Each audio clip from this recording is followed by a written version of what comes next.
It has been quite a while since I have sat down and talked to you, and I feel a bit rusty and awkward talking to my camera after not having done it for several weeks, but hopefully I will warm up throughout this video. As many of you know, I went to Europe for almost 6 weeks, and I just got back a couple of days ago. Now, I had the best intentions of filming some videos while in Europe, and I did think about picking up my camera quite a few times, but it just never happened. Instead, I decided to just live in the moment and first of all enjoy the time I had with my husband, who I got to see for the first 2 weeks of my trip. The two of us stayed in Garmisch, which is a stunning small German town right on the Austrian border. And we just hiked and hiked and hiked through the German and a tiny bit through the Austrian Alps, ate some amazing food, and just enjoyed each other's company. And once my husband had to return back to Africa, I actually jumped on a train to Paris for a few days. I just walked around through Paris by myself, enjoying some of my old neighborhoods, and again, eating some amazing food. And then after that, I traveled back to Germany, to the town I grew up in, and ended up spending a lot of time visiting with childhood girlfriends. In fact, one evening, 4 of my childhood girlfriends, one of my friend's daughters, and myself went out for dinner. We had such an amazing evening. We sat, talked, and laughed for hours. The next day, I saw my friend's daughter who had been with us, and she told me what a great time she had had hanging out with us older women. And she went on to say that being around us, again, older, yet full of life, energetic, and passionate about life women made her feel less afraid of aging. Now, I could have taken what my friend's daughter said as an insult, since the 5 of us are in our early to mid-50s, which, being in my mid-50s now, I hardly consider being old. But I understood exactly what she meant, because I remember very clearly being much younger than my friend's daughter and looking at my mother and her friends back then, who back then were in their early 40s, and thinking, these women are really old, and it really scaring me a bit. So I understood exactly what my friend's daughter meant, and I decided to take it as a compliment. And I joked around with her that there indeed is something to the saying, 50 is the new 30. So my friend's daughter asked me why I think that is, why this generation of 50-somethings acts and feels so much younger than generations before them.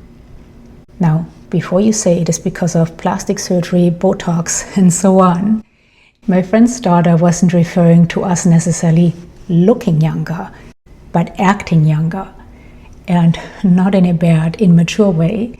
But again, as she had said, we were full of life, energetic, and passionate about life. And again, she wanted to know why I think this generation of 50-somethings acts and feels so much younger than generations before them. And at first I was tempted to give her somewhat of a generic answer, such as, well, nowadays we just know more about health, and therefore our generation has learned to prioritize sleep, nutrition, exercise, and so on.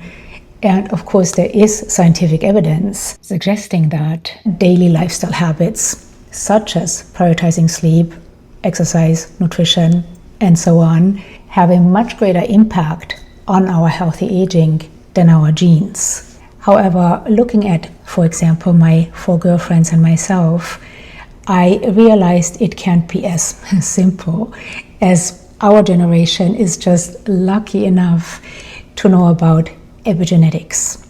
Because when looking at the 5 of us, we all have completely different lifestyle habits. Only 2 of my girlfriends exercise on a regular basis. 2 of them smoke heavily. All of us eat completely different diets, have different stress levels, and so on.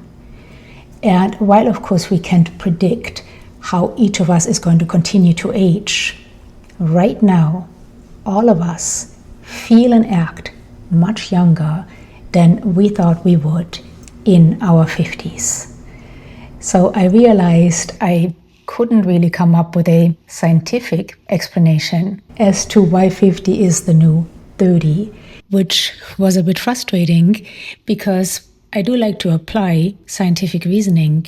However, since my conversation with my friend's daughter, I have given this quite a bit more thought, and I've also done a bit of research on the subject. But before I tell you what I have come up with, I would love to know your thoughts on it. Do you first of all think 50 is the new 30? And if so, why do you think that is? Please share your thoughts down below. Here are some of my thoughts. And some things I personally practice, which I do believe help me feel as energetic and full of life as I currently do. And some of these things are actually backed by science. Now, aside from the obvious, of course, I do try to practice healthy lifestyle habits. I exercise on a regular basis. I try to prioritize my sleep. I eat a nutrient-dense diet, practice stress management, and so on. But I think one thing, and perhaps the biggest thing, that has actually allowed me to then focus on these healthy lifestyle habits is realizing that self-care is not selfish, but essential.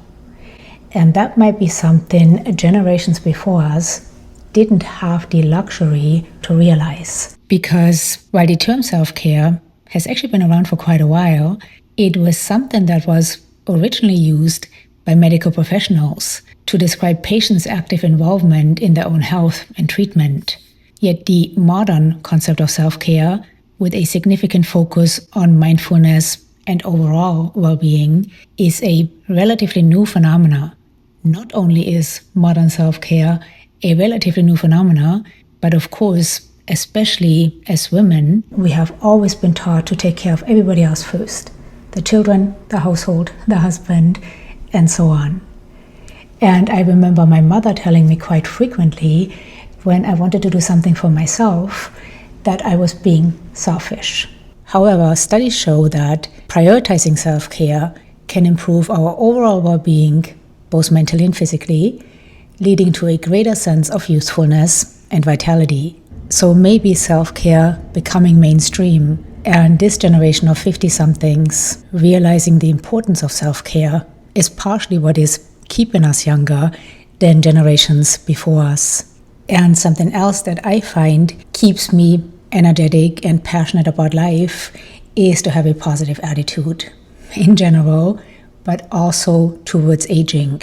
In fact, this article in Psychology Today claims that a positive attitude about aging may be the fountain of youth. Now, along with knowing that self-care is essential and not selfish, and having a positive attitude, including a positive attitude towards aging, I have also noticed that for me to feel energetic and passionate about life, setting boundaries and saying no is essential. Now, personal boundaries, or the act of setting boundaries, according to the internet, is a life skill that gained significant popularity in the 90s. So generations before us didn't necessarily learn to set personal boundaries. But again, according to the internet, while setting boundaries doesn't literally halt the aging process, it can play a significant role in maintaining a healthy and vibrant life, which can feel like being younger and more energetic. And then lastly, something else that is helping me to feel as young and energetic as I currently do is to, for a lack of a better word, constantly allow myself to soul search and to change. Again, I remember looking at my mother when I was young, and she was in her late 30s, early 40s, and she just seemed so stuck and rigid. And I do think our generation now is allowed to examine life and to think about, are these choices I made, who knows when, still serving me? Or do I maybe want to change something? Do I want to change my career, my lifestyle, where I live, my partner, who knows what? We are allowed to examine our life and to change what isn't working for us. And I think along with realizing that we are allowed to evaluate our life and our life choices, our generation has also realized that we don't necessarily have to follow certain silly, unwritten rules about how to behave, dress, or even wear our hair after a certain age. And the freedom of that realization, I also believe, helps us to feel more energetic and passionate about life. So these are just some thoughts I have on why 50 might be the new 30.